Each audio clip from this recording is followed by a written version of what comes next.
कितनी गर्मी लग रही है। ऊपर से ये टेबल पंखा भी मरमर कर चल रहा है। एसी लगी होती तो मस्त नींद आती। तभी पंखा चलते चलते जोरदार आवाज करके बंद हो जाता है, जिसकी आवाज से गरीब सत्यकाम का परिवार जाग जाता है। आज ये इतनी तेज आवाज कैसी थी? क्या मालूम चंदा, पर ऐसा लगा जैसे कुछ टूट गया। तभी भारती टेबल पंखे को देखती है। पिताजी, वो देखो टेबल पंखा टूट गया। पंखा टूटा देखकर पूरा परिवार दुख जताने लगता है। हे भगवान, ये क्या, एक और परेशानी बढ़ा दी तूने हम गरीबों पर। ये टेबल पंखा ही तो इस गर्मी में हमारा इकलौता सहारा था। अब तो इस गर्मी में हम बेहाल हो जाएंगे। कितना कहता था मैं कि दिन में पंखा बंद रखा करो, सारा दिन तो चलता रहता था। अब दिन रात चलेगा, कोई भी चीज तो खराब तो होगी ही ना। एक एक पाई जोड़ कर लिया था ये पंखा। अब कहाँ से लाऊंगा तुम्हारे नए पंखे का दाम। इसलिए तो कहती हूँ पिताजी कि घर में एक एसी लगवा दो। गर्मी भी नहीं लगेगी और नींद भी अच्छी आएगी। ये सुनकर गरीबी से झुंझलाया सत्यकाम अपनी दूसरी बेटी भारती को डांट लगाते हुए बोला, अरे चुप कर तू भारती। तेरा बाप कोई सर्विस वाला थोड़े है जो लाख रुपए महीना कमाता है। जब देखो एसी एसी एसी कहते रहती है। ये एसी सोफा सब अमीरों के घरों में होता है। हम गरीबों की औकात में नहीं है खरीदना।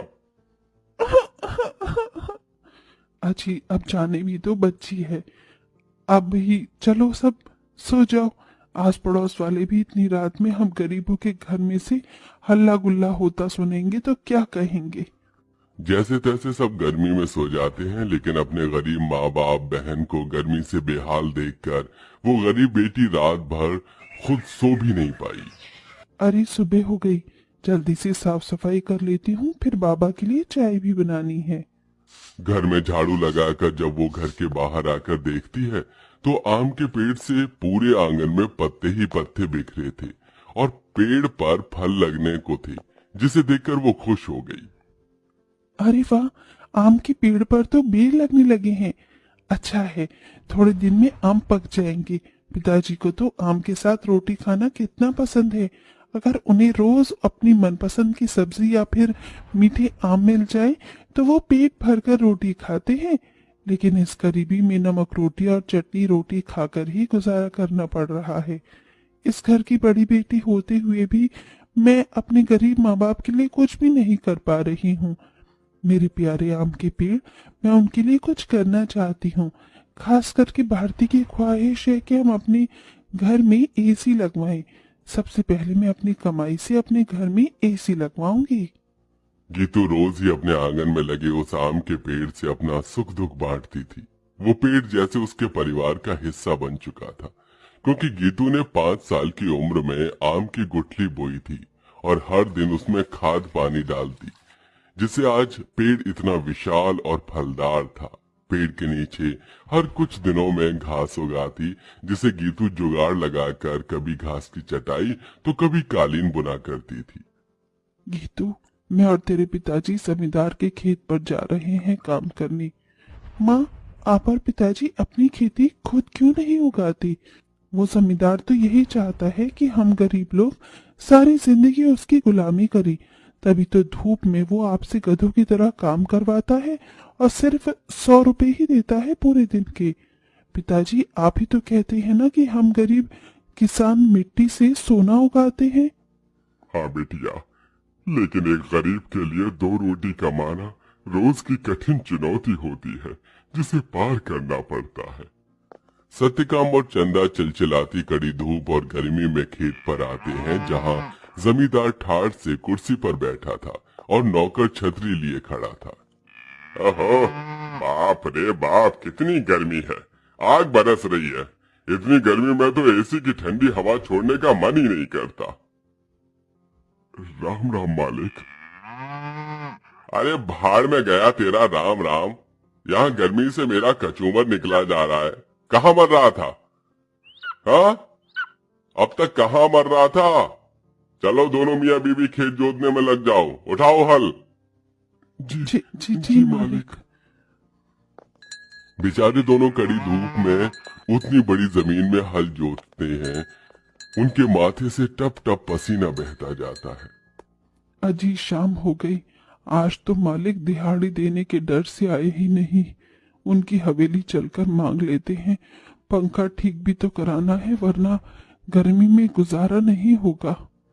दोनों जमींदार के घर आते हैं, जहां जमींदार पांव पसारे एसी की चिल्ड ठंडी ठंडी हवा खा रहा था।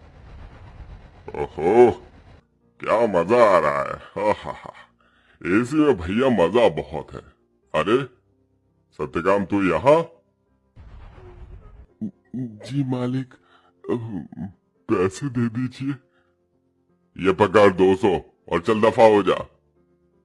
इसी तरह दिन गुजरते हैं। दोनों मियाँ बीवी जो भी कमा कर लाते अपनी गरीब बेटी के हाथों में रख देते, जिससे बहुत ही समझदारी से गीतू घर चलाती और उसमें से कुछ बचा भी लेती। 100, 200, 300, 350, 400, 410, 420, 30। कुल मिलाकर मेरे पास अभी तक ये 700-800 रुपए ही इकट्ठे हुए हैं। इतने में एसी कहाँ से आएगी?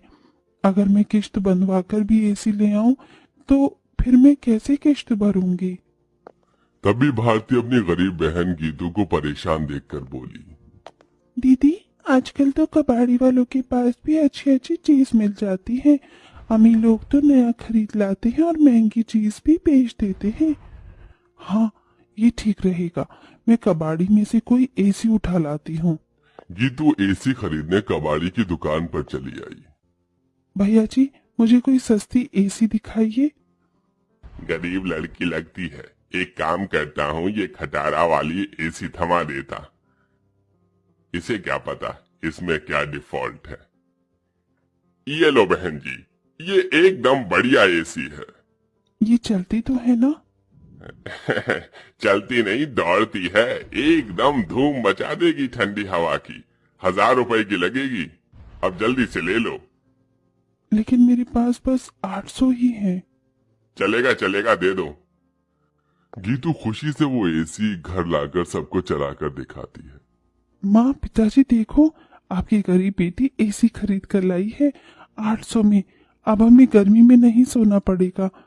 मगर ये चल क्यों नहीं रही? 800 में कोई एसी देता है भला क्या? पैसे फंसा कर आई है जाकर। सब मुंह बनाकर सो जाते हैं और गीतू पेड़ के पास आकर रोने लगी। मेरे प्यारे आम के पेड़, वो कबाड़ी वाला मुझ गरीब के पैसे खा गया। ये एसी चल भी नहीं रही। मुश्किल से 1-1 रुपया इकट्ठा किया था। गीतू को रोते देखकर पेड़ बोलने लग जाता है। गीतू, तुम रो रही हो? रो मत, मैं तुम्हारी एसी को जादुई एसी बना देता हूँ। क्या सचमुच में ऐसा हो सकता है? तभी पेड़ जादू करता है और जमीन पर ढेर सारे घास उगाते हैं जो बहुत चमक रही थी। गीतू, इस जादुई घास को मैंने अपनी शक्ति से उगाया है। इसे एसी में लगा दो, ये एसी जादुई हो जाएगी। गीतू बिल्कुल वैसा ही करती है। तभी घास का एसी बनकर पूरा होते ही सुनहरी चमक से भरकर चल पड़ता है और पूरे घर को बर्फ के जितना ठंडा कर देता है। माँ, पिताजी, भारती देखो, एसी चलने लगी। पूरा गरीब परिवार घास के एसी को चलते देखकर चौंक जाते हैं। अरे देखो चंदा, हमारी बिटिया ने घास की एसी बनाई है। हाँ जी, लेकिन ये घास की एसी कैसे चल रही है? ये एसी कूलर तो बिजली से चलते हैं। तभी जादुई घास एसी के आंख कान मुंह बन जाता है। एसी इठलाकर बोला, क्योंकि मैं जादुई घास का एसी जो हूँ। ये लो, जी भर के खूब ठंडी हवा खाओ। अरे वाह दीदी, क्या 300 एसी बनाई है। हम गरीबों जैसे घास की एसी है। एसी तो बड़े बड़े अमीरों के घर में भी नहीं होगी। अब हम गर्मी में एसी की ठंडी हवा में सोएंगे। तभी चंदा रोते हुए बोली, बिटिया, अगर दिन भर इस एसी की ठंडक में ही सोते रहेंगे तो कमाएगा कौन?